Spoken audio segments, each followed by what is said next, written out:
నడపుచ్చుకుని పెడతారు అక్కడి నుంచి షూట్గా. మళ్ళీ తీసుకెళ్తే పోలీస్ స్టేషన్లో పెడతారు తీసుకెళ్ళి. అక్కడ ఉన్నదంతా అదే కదా. నీ తెలియటట్లు ఇక్కడ ఏదో పావలా పుచ్చుకున్నాడు దర్శనానికి అని ఏడుస్తావు కానీ వాడి గతిలోకి పుచ్చుకున్నాడు తిండికి లేక. వాడికి ఇచ్చే జీతం ఎంత? ఇచ్చే జీతం ఎంత? మన జీతంలో 4వ వంతు లేదు. మరి ఏమైపోతాడు వాడు? మాడాలా? మనం వచ్చినప్పుడల్లా దైవ దర్శనానికి అన్ని ఏర్పాట్లు చేసి ఆడ డోర్ దగ్గర నిచ్చాను ఉదయం నుంచి రాత్రి దాకా వాడు పట్టుకుంటూ పోవాలి. మనం శుభ్రంగా కారులో వచ్చి చూసి అనుకుంటూ పోవాలి. ఆ లోపల వాడు మరి వాడు నిజంగా న్యాయం ఉంటే ఏం చేయాలి? అలాంటి వాళ్ళకి ఏం చేయాలి? నీలో మంచితనం ఉన్నట్టయితే ఓ 10 పావలు, రూపాయలు, 10 రూపాయలు వాడికి వాడు వృత్తి కోసం నీ వృత్తి చేస్తే వాడు వృత్తి చేస్తున్నాడు. ఇది లంచం కాదా అంటే నిస్సందేహంగా కాదు. లంచం అంటే సెక్రటేరియట్లో ఇస్తున్నారే అది లంచం. ఇది లంచం ఎందుకు అవుతుందండి? వాడు పొట్టకి ఇస్తున్నామండి, చచ్చిపోతాడు మాడి పిల్లలు ఉన్నవాడు. ఎప్పుడు ఒక వెధవ పని చేయడానికి నువ్వు 10 రూపాయలు ఇచ్చి 1000 రూపాయల ప్రాఫిట్ గుంజుతావు చూడండి, అది లంచం. 1000 10,000 పారేసి 50,000 1,00,000 కాంట్రాక్ట్ కొట్టుకొస్తాను చూడండి సెక్రటరీకి పోయి అలాంటి చోట్లకి. అది లంచం. ఇది లంచం ఎట్లా అవుతుందండి? అలాంటి పనులు చేస్తే లంచం. బల్ల కింద నుంచి బల్ల మీద నుంచి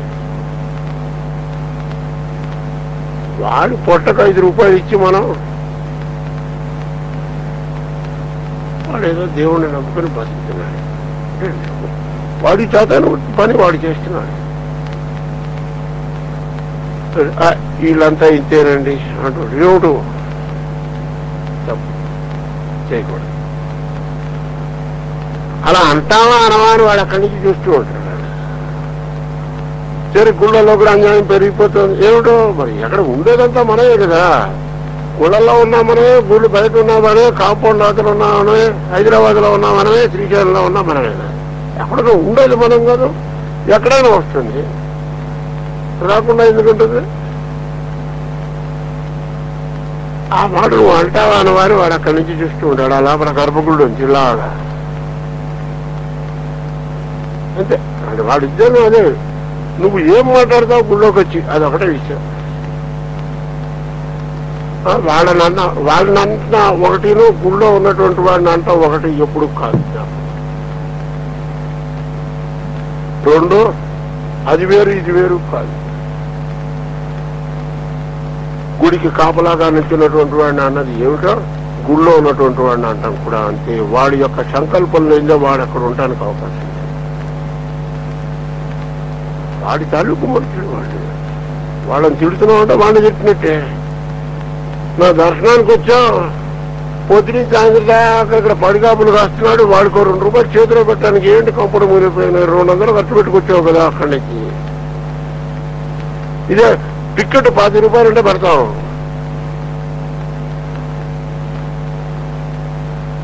అంటే ఎవరికైనా ఊరికే ఎందుకు ఇవ్వాలి కదా తెలియట్లే కదా. అక్కడ కూర్చున్నంతకాలం ఏం మనకు వస్తాం? మనం బయటకు వచ్చి కాఫీ తాగితే 10 రూపాయలు నోటిస్తాం. వాడు 9.5 వాడు 9 రూపాయలు రూపాయి తిరిగిస్తే ఉంచుకోమంటా. కానీ ఆ మాత్రం మంచితనం లేదా ఇక్కడ? ఎంత ఎక్కువ డబ్బు ఖర్చు పెట్టి కాఫీ తాగితే అంత గొప్ప. మరి దేవాలయంకి ఎంత ఖర్చు పెడితే అంత గొప్ప కాదా? అంటే కొంచెం ఆత్మ సంస్కారం ఉండాలి. అంతకనే మళ్ళీ ఆత్మ సంస్కారం అనేది కొద్దిగా ఉండాలి. చేసే పనిలో ఉన్నటువంటి సద్వినియోగం అనేటటువంటిది జరుగుతుందా లేదా అందుకనే పెట్టాడు. వీళ్ళని ఎక్కడ పెట్టాడు? బయట వాళ్ళని పెట్టాడు. ఇప్పుడు నువ్వేం మాట్లాడతావు అన్నదే వాళ్ళ లోపల నుంచి చూస్తున్నాడు. వీడు శాపం పెడతారు లేదా పెట్టారు కదా, ఇంకా ఇది అయిపోయింది.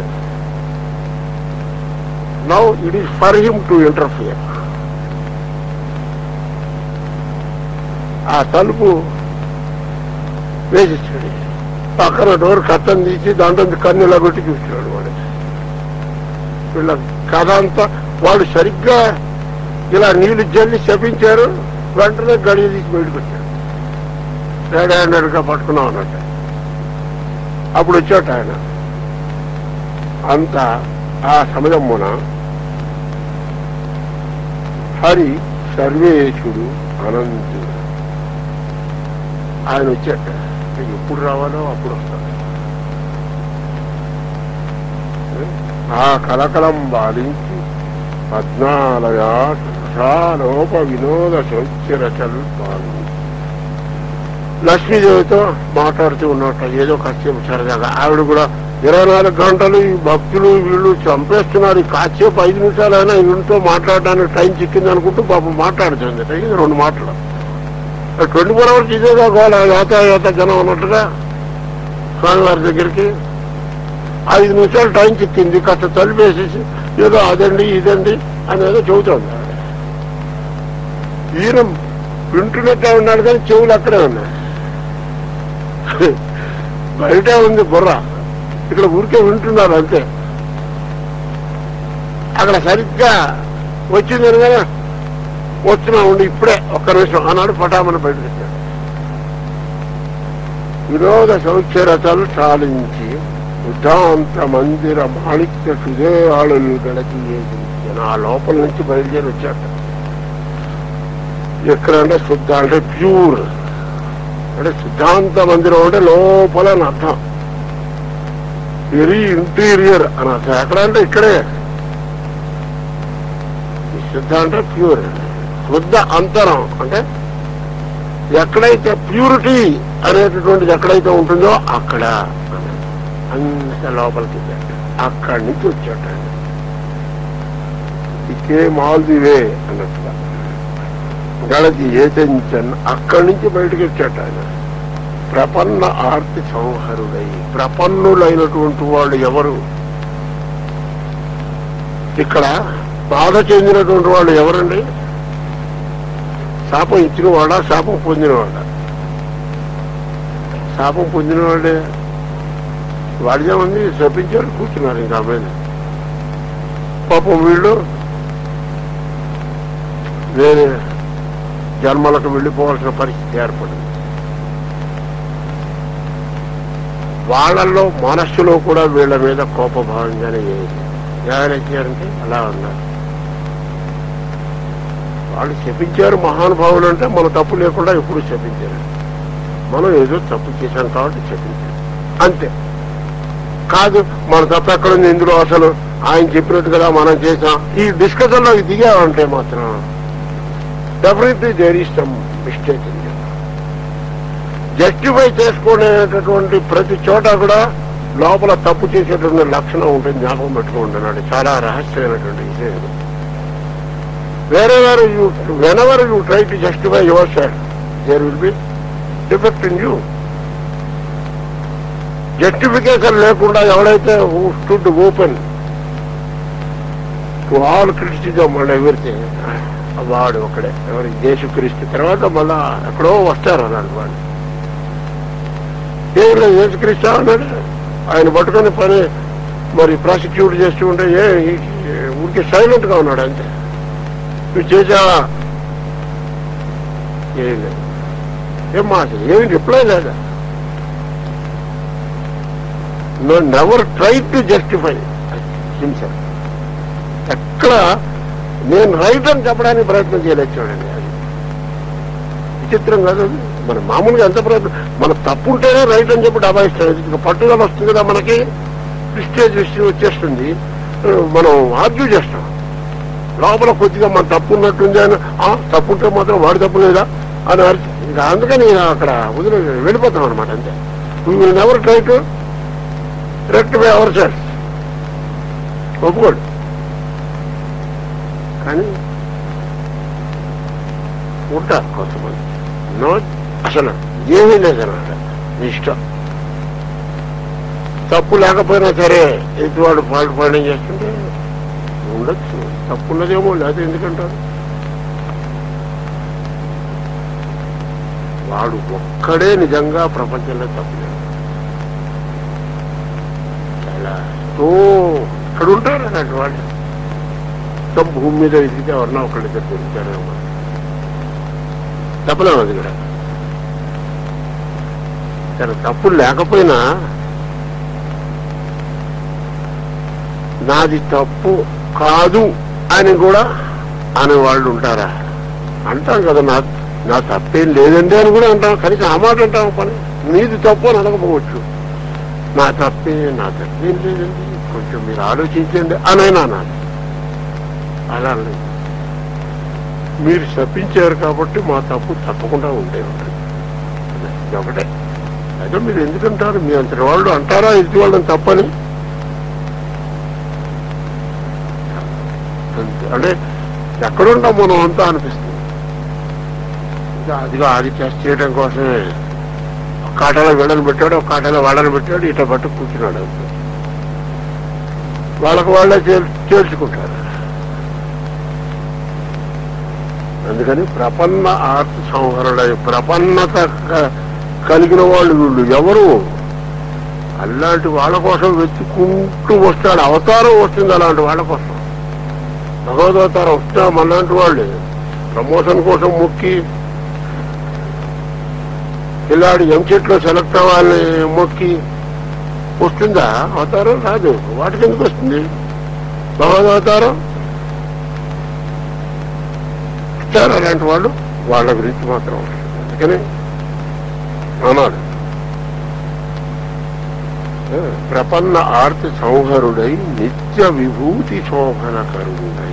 ఆయన ఎప్పుడు కూడా నిరంతరము తన యొక్క వైభవము శోభనము కలిగించేటటువంటి వాటి. అంటే అర్థం ఏంటంటే ఎప్పుడు ఎవరు సఫరింగ్ అనేటువంటిది ఎవరికి ఉన్నా సరే అక్కడ తన యొక్క వైభవం చూపించి రక్షించేటటువంటి వాడు. అలాంటి వాడు ఆయన. నిత్య విభూతి శోభనకరుడై మానితాకారుడై, చక్కగా అందరూ కూడా గౌరవించి ఆనందపడేటటువంటి ఆకారము కలిగినటువంటి వాడు. చక్కటి ముచ్చట అయినటువంటి రూపము కలిగినటువంటి వాడు. అలాంటి ఆయన చెట్ట. మరియు శరణజి కన్యకామణి సంభ్రమము. మాట్లాడుతూనే ఉన్నాడు, అది చదువుతున్నారు, ఏదో అది ఇది మాట్లాడుతున్నా వెంటనే బయలుదేరుతాడు. కాదండి చాలా రోజులైంది పుట్టింటికి వెళ్ళి మరి అని అంటోంది ఆవిడ. వెళదాం అనుకుంటున్నా, ఇంకా పూర్తి అవలా, పటామని బయలుదేరిపోయాడు. ఆవిడ తెల్లపోయింది. నిజంటాడు అది చాలా. అసలు ఏంటి మనకి మన బొత్తిగా ఉన్నదన్నట్లయితే వెళ్ళిపోతే ఎలాగా? అందుకని ఆవిడ తెల్లపోయిందిట. కన్యాకామణి సంభ్రమ ముప్పగా చూడరా ఆవిడ బయలుదేరి వచ్చింది. అయోమయమైపోయి ఆవిడ ఆయన పోతూ ఉంటే కూడా వెళ్ళడమేగా. ఆయన ఉన్న చోట ఆవిడ ఉండాల్సింది, కానీ ఇంకో చోట ఉంటుందా? ఉంటే ఆవిడ లక్ష్మీదేవి ఒకటి అవుతుంది. ఉండదు.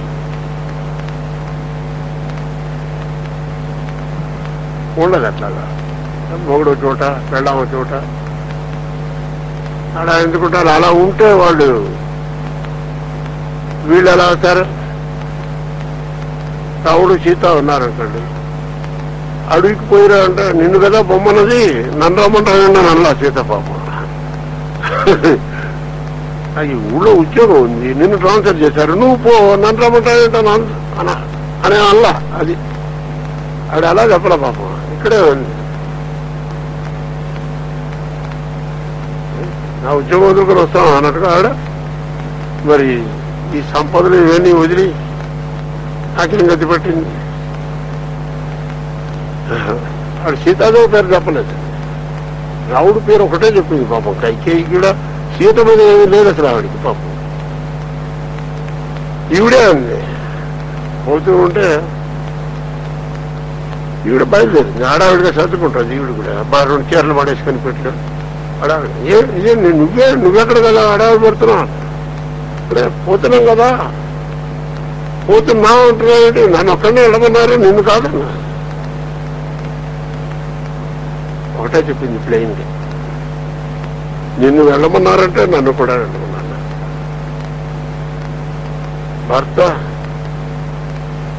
భర్తని వెళ్ళమన్నారంటే భార్యను ఉండమని అర్థం.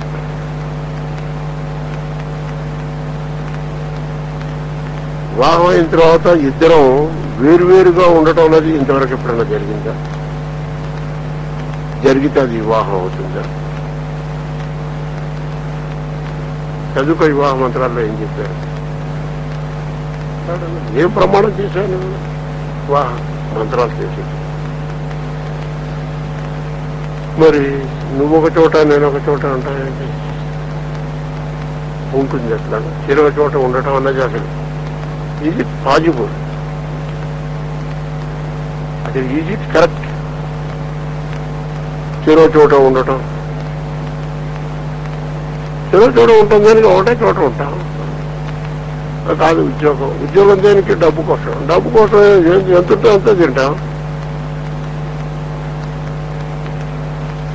ఈ మొత్తం ఈ ఉన్నటువంటి సంపదలు ఇవన్నీ కూడా దేని గురించి? నిన్ను చుక్కబెట్టడానికి పనికొస్తాయని నా ఉద్దేశం తప్ప నేను చుక్కబెట్టడానికని నా ఉద్దేశం కాదని చెప్పింది. నువ్వు లేకపోయిన తర్వాత వీటి వాల్యూ ఏంటి? నథింగ్, లెస్ దెన్ డస్ట్ అని చెప్పింది. చదవండి కావాలంటే మీరు రామాయణం. పుట్టి మట్టి బూడిదని చెప్పింది. కరెన్సీ నోట్లకేనో మరి వీటికి ఇంపార్టెన్స్ ఇస్తామా? జీవితంలో ఏది కావాలి? సుఖం కావాలి. సుఖం అన్నది ఎప్పుడు ఉంటుంది? తన వాళ్ళ దగ్గర ఉన్నప్పుడు సుఖం అనేది. అది తప్ప ఉన్నటువంటిది సుఖం అవుతుందా? నిజంగా అదే సుఖం అనుకున్నప్పుడు వివాహానికి అర్థం ఏమిటి? వివాహం అనేది it is not anything bond, contract or anything. Agreement లాంటిదా వివాహం? It is not an agreement or a contract. దాని పర్పస్ ఏంటి? మ్యారేజ్ యొక్క పర్పస్ కలిసి ఉండటం అంతే, ఇంక దానికి ఇంకేమీ లేదు. అందువల్ల ఇది అది సీతాదేవి. కాబట్టి నువ్వు పెడుతున్నావు అంటే నేను వస్తున్నానని అర్థం. There will not be two sentences చెప్పింది. పెడితే ఇద్దరం పెడతాం, ఉంటే ఇద్దరం పెడతాం. అది నిన్ను బట్టి నిర్ణయం అవుతుంది. నువ్వు బయలుదేరుతూ ఉంటా, నేను బయలుదేరుతాను. నువ్వు రాని చెప్పక్కర్లే నాకు. రాకపోతే I will be a fool. లైఫ్లో అన్నిటికీ సొంత తల్లిదండ్రుల్ని అన్నిటినీ నేను వదులుకొని నీ కోసం వచ్చి ఇక్కడికి వచ్చి సంపద కోసం వెళ్తే పుట్టింట్లో ఉందిగా ఇంతకన్నా సంపద. అది వదులుకొని ఇక్కడికి రావడం ఎందుకు? అక్కడే ఉంది కదా.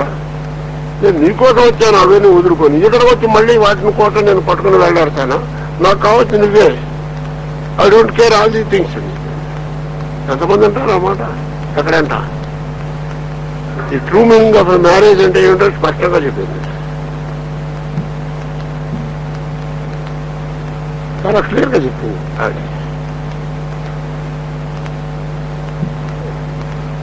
అయితే అంతేకాదు, నీతో కలిసి వస్తూ ఉన్నప్పుడు నాకు ఉన్నటువంటి సోల్ సాటిస్ఫాక్షన్, హ్యాపీనెస్ ఉంది. అది ఇక్కడ ఉంటే నాకు రాదని కూడా I not be happy when I stay alone here చెప్పింది అన్నమాట. ఇక్కడ ఉంటే నాకు నిద్ర పడుతుంది అనుకుంటున్నా, ఆనందంగా ఉంటుంది అనుకుంటున్నా, నెవర్ అని చెప్పింది. రాళ్ళైనా రప్పలైనా కలిసి పోతూ ఉంటే ఇంకా దాంట్లో ఉన్న ఆనందం ఇంకెక్కడ ఉంది కానీ. అదే చెప్పాడు, నువ్వు ఆ రాళ్ళు రప్పలు ఏంటి సమాచారం అనుకున్నావా? గార్డెన్లో తిరగడం అనుకున్నావా అన్నాడు. అది అడవి ఏంటి? తిండి ఉండదు, తిప్పలు ఉండదు. వేళకి ఇక్కడలాగా బెల్లు కొట్టగానే తెచ్చిస్తారనుకున్నావా ట్రే పుచ్చుకొని? You must know what it meant by a forest చెప్పాడు. సరే అడవి, అక్కడ ఏమి ఉండవు, నీళ్లు ఉండవు, నిప్పు నిపాదం ఏం దొరకవు. అలాంటి చోట్లకి నేను పోతుంటే అక్కడికి వస్తానంటే నీకు ఏమైనా మతుందో లేదా? నువ్వు కూడా నాకు ఇంకో ప్రాబ్లం అవుతావు అక్కడికి వెళ్తాను. అక్కడ గడ్డి పెట్టింది మళ్ళీ తిరిగి. ఆవిడేం వదల్లా. నేను నీకు ప్రాబ్లం అవుతాయంటే అలాంటి వాడు పెళ్లి ఎందుకు చేసుకున్నావు అండి? వైఫ్ ప్రాబ్లం అనుకునేవాడు పెళ్లి చేసుకోకూడదు. Meaningless. You must be able to protect your wife అండి, సేఫ్ గార్డ్. నువ్వు నీ సంగతి రాముడి సంగతి తెలియదా? సీతాదేవికి వైఫ్ని ప్రొటెక్ట్ చేసేటటువంటి ఇది ఉన్నవాడా లేనివాడా అని బయలుదేరి ఇంకా ఏమంది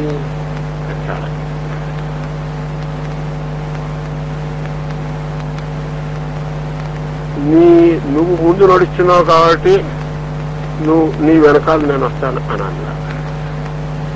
ఇంకా నేను నీకు ముందుగా నడిచి దోవలో ఉన్నటువంటి ముళ్ళు రాళ్ళు నీ పాదాలకు గుచ్చుకోకుండా నేను జాగ్రత్త పడుతూ ఉంటాను. అంత ప్రేమ రాముడి మీద. గుచ్చుకుంటే తనకు గుచ్చుకోవాలి కానీ ఆయనకు గుచ్చుకోకూడదు అనుకో. ఎంత ఎఫెక్షన్ ఉంటే అంటారు అన్నమాట.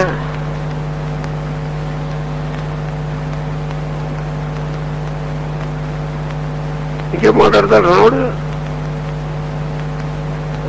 ఇంకేం మాట్లాడతాడు? మనం మాట్లాడకుండా నీ ఇష్టం మరి అన్నాడు.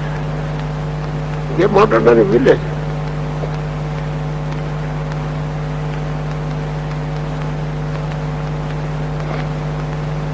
అది అలాగా ఆయన పోతుంటే వీడు కూడా బయలుదేరొచ్చింది కూడా.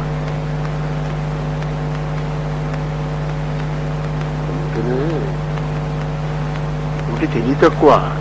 లక్ష్మి స్నానం చేస్తామంటే చేయొచ్చు, మంచిదే. కానీ అంటే అది కలిసి వస్తుందిట, సంపదలు కావాలట. శ్రీసూక్తం చేస్తే చాలా మంచిదండి, కలిసి వస్తుంది. అంతేగా నారాయణ యొక్క స్మరణం చేస్తే ఆయన అనుగ్రహిస్తే ఆవిడ అనుగ్రహించదు. ఆవిడ అనుగ్రహించకుండా ఉంటుందా? ఆయన సాన్నిధ్యం ఉంటే ఆవిడ సాన్నిధ్యం ఉంటుంది. ఆటోమేటిక్ కదది, దేనికదే అనుకుంటాడు. శుక్రవారం వచ్చింది లక్ష్మీదేవికి పూజ, మంచిదే. భక్తి అంతర్యాయంతో దేవత, సకల దేవత స్వరూపం కాబట్టి ఆయన పూజ చేస్తున్నా అన్న జాత అయితే మంచిదే. కలిసి వస్తుంది ఈ చేయడం చేత అనే దృష్టి ఉంది, అది తప్పు. మనోహర నిజ లింగలమై పరమహంస మునీశ్వర వంజ పాద పంకర హోములన్ వినూత్నమణి కాంచిన నూపుర మంజు ఘోషముల్ వరుస జనంగా ఆర్యజన వంజుడు యోగి జనైక జీవుడే. ఆయన బయలుదేరి వచ్చాట. ఎలా ఉన్నట్టంటే మనోహర నిజలీల, ఆయన యొక్క లీలలు అలాంటివంటే మనోహరమైనటువంటి లీలలు కలిగినటువంటి వాట. అంటే మనస్సును హరించేటటువంటి ఆయన లీల. ప్లే ఆఫ్ మైండ్ అనేది, ఇంటర్ప్లే ఆఫ్ మైండ్ అనేది కట్ ఆఫ్ చేస్తాడు.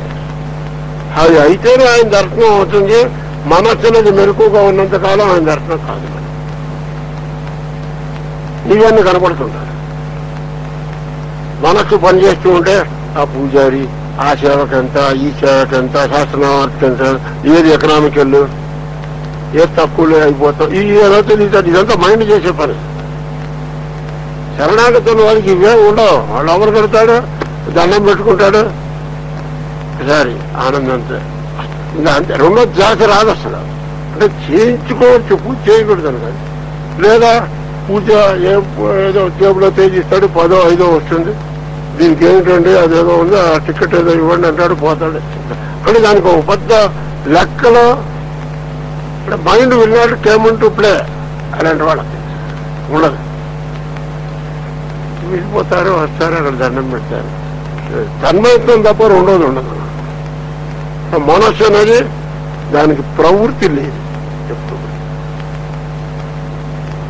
ఎందుకనంటే ఆయన లీలలు అటువంటివి. మనస్సు అనేటటువంటిది హరిస్తాడు.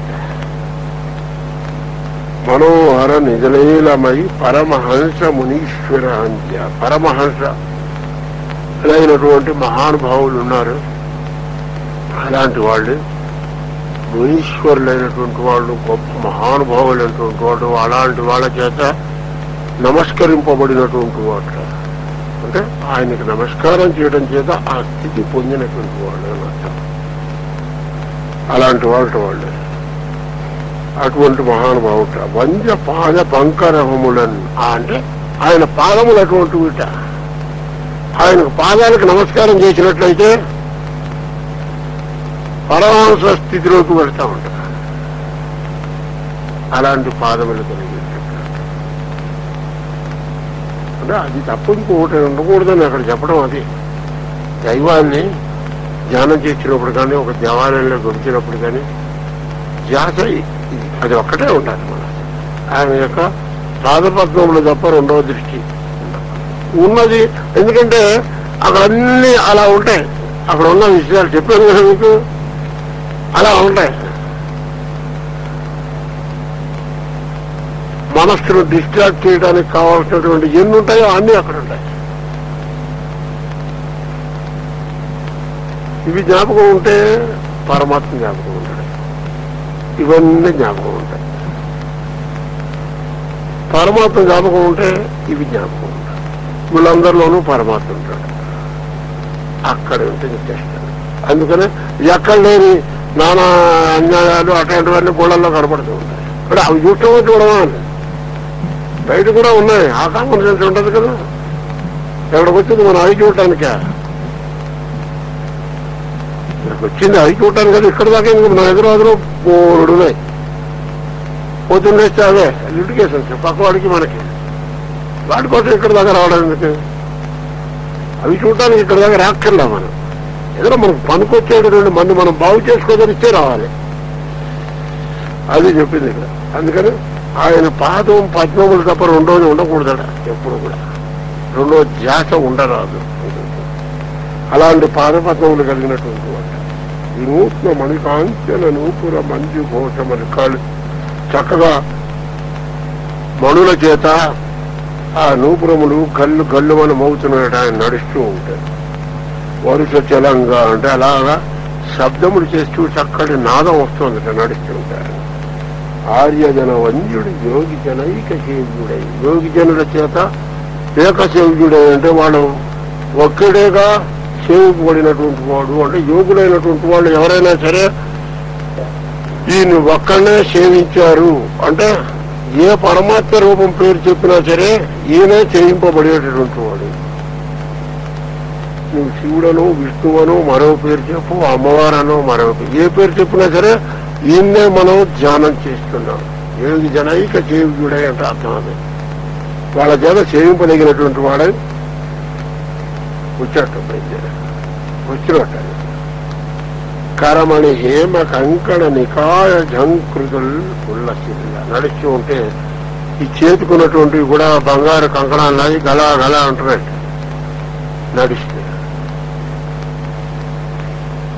అచ్చరల్ ఇడువా హంస పక్ష శిత తామర గంధ గంధవ ఉచ్చల ఉచ్చల సుధాకర రుచిర ఆగపత్ర సుభగ ప్రవిలంబిత హార వల్లరీ సరసకళ తుషార కణజాల విరాజిత మంగుళాంగుడై. ఆయన బయలుదేరి వస్తూ ఉంటే తెల్లని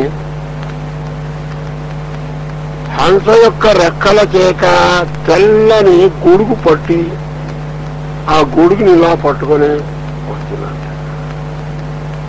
అంటే తెల్లని మేఘం పైన కనిపిస్తుంది. అది వాడికి గొడుగు.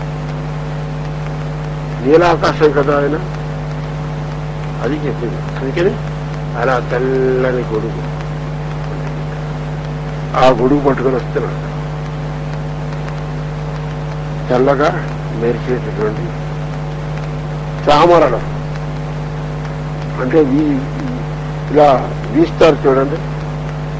తామరములు అంటే విసలకాలు. తామర మృగం యొక్క రెక్కల జత చేస్తారు కాబట్టి వాటికి తామరములు అనే పేరు వచ్చింది.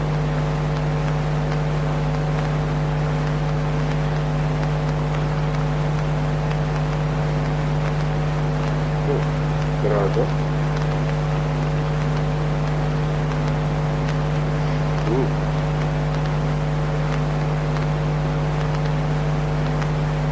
చల్లగా ఉన్నటువంటి సువాసనలతో కూడినటువంటి ఇది వచ్చింది. అలాంటి ఇంకా ఆయన మెడలో హారములు ఉన్నాయట, ముత్యాలతో కూడినటువంటి. ఈ గొడుగు ముత్యాలతో కూడినటువంటి గొడుగుగా ఉన్నది. అందులోంచి ఎలా ఉన్నట్టంటే ఆ గొడుగు ఇలా పట్టుకొని వచ్చేస్తారు. అందరు ఇలా గొడుగు పట్టుకొని వస్తున్నారు. ఆ గొడుగు పట్టుకుంటే ఆ గొడుగు చివరలకి ముత్యాలు ఇలాగా కట్టారు. ఈయన ముఖానికి ఈయన ఆ ముత్యాలు బాగా పొడవుగా కట్టారు. వాళ్ళు కట్టడం వల్ల ఏమైంది, ఈయన నడుస్తూ ఉంటే ఈయన ముఖానికి ఆ ముత్యాలు ఇలాగ కనిపిస్తున్నాయి. ఆ ముత్యాల్లోంచి ఈయన ముఖం కనిపిస్తుంది. అది చూస్తుంటే ఎలా ఉంది అంటే మంచు ఇలాగా మంచు బిందువులు రాలుతూ ఉంటే ఆ మంచు బిందువుల వెనక నుంచి చంద్రబింబం కనిపిస్తూ ఉంటే ఎలా ఉంటుందో అలా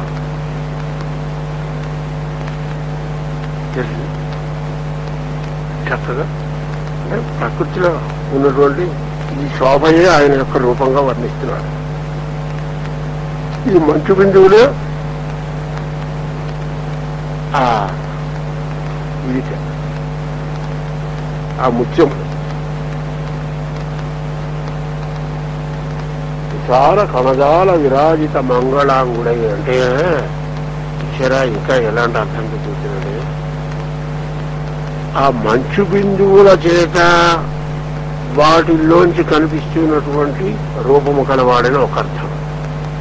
ఇంకా మంచు బిందువులతో కూడినటువంటి ప్రకాశిస్తున్నటువంటి రూపం కలిగినటువంటి వాడు అని అర్థం. అంటే మేఘం వాతావరణం అయ్యేసరికి చల్లబడేసరికి మంచు బిందువులుగా కట్టుకుంది. ఇప్పటిదాకా మేఘంగా ఉన్నటువంటిది మంచు బిందువులుగా అయ్యి నీటి బిందువులు పొద్దునే శీతాకాలం పొద్దునే లేచికన్నా చూసినట్టు ఆ పూల మీద ఆకుల మీద మంచు బిందువులు అక్కడక్కడ నిలుస్తుంటాయి. నీటి బిందువులు మెరుస్తూ అవి తన ఆకారముగా కలిగినటువంటి వాట. అంటే నారాయణుడు నారా అనే శబ్దానికి నీరని అర్థం. నారములు అంటే నీరు అంటే ఏంటి, మంచు నీరుగా దిగి రావటం, మళ్ళీ ఈ నీరు సూర్యకిరణముల వల్ల ఆవిరి అయి మళ్ళీ మేఘ రూపంలో పైకి వెళ్ళటం, మళ్ళా మేఘాలు చల్లబడి నీటి బిందువులుగా రావటం, ఇది తన మార్గముగా కలిగినటువంటి వాడు కాబట్టి నారాయణుడు కనుక అలా కనిపిస్తున్నాడని చెప్పి తమాషగా రెండు అర్థాలు చెప్పారు. అసలే మరియును ఇంకా ఎలాంటి అంటే నిఖిల మునీంద్ర వర్ణిత సస్మిత ప్రసన్న ఆనన అంబుజముచి అలరువాడు. సమస్తమైనటువంటి మునీంద్రుల చేత కూడా వర్ణించారట. ముళ్ళు అందరూ కూడా ఎవరు వర్ణించారటంటే నారాయణుడు ఉంటే ఆ చిరునవ్వండి, అది నేను ఎప్పుడు మర్చిపోలేదు. నారాయణుని చూశాక ఇంటికి వచ్చాక ఆయన చిరునవ్వు తప్పించే జ్ఞాపకం లేదు. ముఖం అంతా చూడటం మర్చిపోయారట. ఆ చిరునవ్వు ఒకటే చూశారట ఉన్నంతసేపు. అలా చిరునవ్వు నవ్వుతుంటే అలా చూసి అలా ఉండిపోయారట. ఇంటికి వచ్చాక ఆ చిరునవ్వు హృదయంలో నిలిచిపోయిందిట. వేరేది ఆయన ఏమిటి ఎలా ఉన్నాడు, పొడవుగా ఉన్నాడా పొట్టిగా ఉన్నాడా సరిగ్గా గమనించలేదు. అదేమిటో గంటన్నర సేపు చూసా సరిగ్గా గమనించలేదు. ఆ చిరునవ్వు చూస్తూ ఉండిపోయామండి. ఆయన మాయైన దాకా మాకు అర్థం కాలేదు. అది కూడా ఎవరిని అడిగినా సరే అదే చెప్పాడ.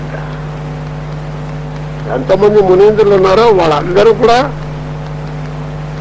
ఆయన దర్శనం చేసిన ప్రతి ముని కూడా ఏమని చెప్పాడంటే, మహానుభావుడు నారాయణ అంటే ఏం లేదండి, ఆ చిరునవ్వు తప్ప ఇంకా మనకు పరవశత్వం వస్తుంది. ఇంకా తర్వాత ఇంకేమీ ఆయన రూపం ఏమిటో కూడా మనకి జ్ఞాపకం ఉండదు, దానిలో కలిసిపోవడమే తప్ప.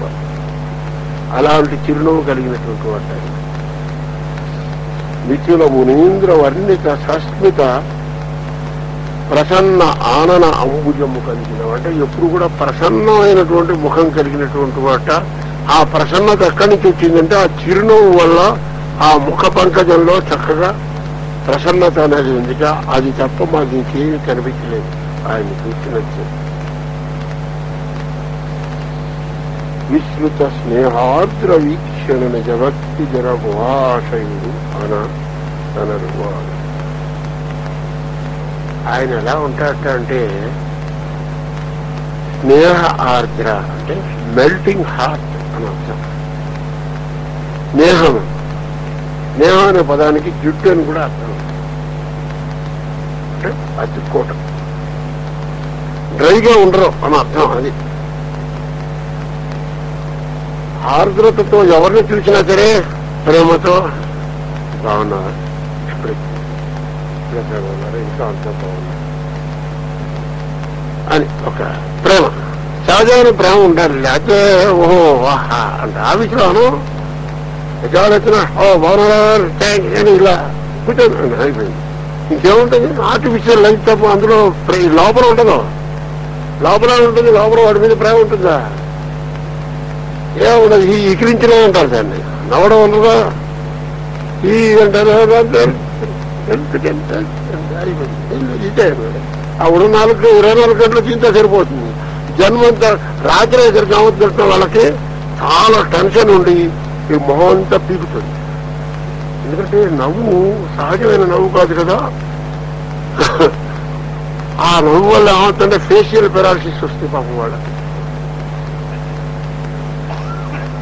అదంతా నవ్వు అనుకుంటాం మనం. మీరు చూడండి కావాలంటే టాప్ ఆఫీషియల్స్ మీటింగ్స్ లో అట్లుంటారు దర్శనం, అదంతా చిరునవ్వు అనుకుంటా. చిరునవ్వు లేదేం లేదు, లోపల ఈ ఏడుస్తుంటాడు వాడి వీడి ఈ దరిద్రుడు అని అనుకుంటుంటాడు లోపల. ఎట్లాంటి జీవితం గడుపుతున్నావా అని తెలుస్తుంది. లోపల ఆర్ద్రత ఉండదు. వాడికన్నా వీడి ముందు రిటైర్ అయినా, వీడికన్నా వాడి ముందు రిటైర్ అయినా, రోడ్డు మీద ఒకటొకళ్ళు కనిపిస్తే వీడి మొహం తిప్పేసుకుని వెళ్ళిపోతాడు. ఎందుకంటే డర్టీ పిలో ఉద్యోగంలో ఉన్నంతసేపు వాడి మొహం తిట్టుకోలేక చూసాడు. ఇప్పుడు వాడి మొహం వాడు చూస్తాడు అనుకుంటాడు. తెలిసిందంటే పలకరించేవాడు ఉన్నాడు, బెగ్గరల్లా పోతుండాలి రోడ్డు మీద. ఇంకా బెగ్గర్ని పలకరించారు, ఎవడు కాదు ఎవడైనా 10 పైసలు తీసుకోవాలి. అప్పుడు తెలుస్తుంది మనం ఏమిటన్నది, వాటి వీఆర్ అనేది అప్పుడు తెలుస్తుంది. అప్పుడు ఇలా అన్నాడే, ఇప్పుడు ఎవరు పలకరించారు, రిటైర్ అయిపోయినా ఇప్పుడు మనం అక్కడ కనిపిస్తామా అంటే మనం అంతేగా. ఒకప్పుడు మనం కూడా మనకన్నా ముందు రిటైర్ అయిన వాళ్ళని ఏం పలకరించాం మనం, అంతే. మనం వాళ్ళు కూడా అంతే. అది కాదు కావాలి, ప్రేమ కావాలి, ఆర్ద్రత కావాలి, మెల్టింగ్. అంటే వాడిని చూస్తే you should feel warmth in your heart. వాడు ఒక రకం ప్రేమ, ఆప్యాయత అని కూర్చోండి. అంటే మనకి వాడి దగ్గరికి వెళ్ళాలనిపించడం, వాడికి మన దగ్గరికి రావాలనిపించడం, అది ఉండాలి. వాడి దగ్గరికి వెళుతూ తిట్టుకుంటూ తప్పనిసరి పెడుతున్నారా ఈ వెధవ దగ్గరికి అని ఉన్నదంటే అలా ఉంటే వెళ్ళకండి, డోంట్ గో. ఎందుకంటే ఆ లోపల నా హేట్రెడ్ అయినా పోతుంది కనీసం. ఇప్పుడు కూడా లోపల ఆర్ద్రతతో కూడిన చూపులు, ఆర్ద్ర వీక్షణములు, స్నేహంతో కూడినటువంటి ఆర్ద్రతతో కూడినటువంటి చూపులు ఉండాలి ఒకరితో ఒకరికి. ఆప్యాయత ఉండాలి, ప్రేమ ఉండాలి. Should feel like happy.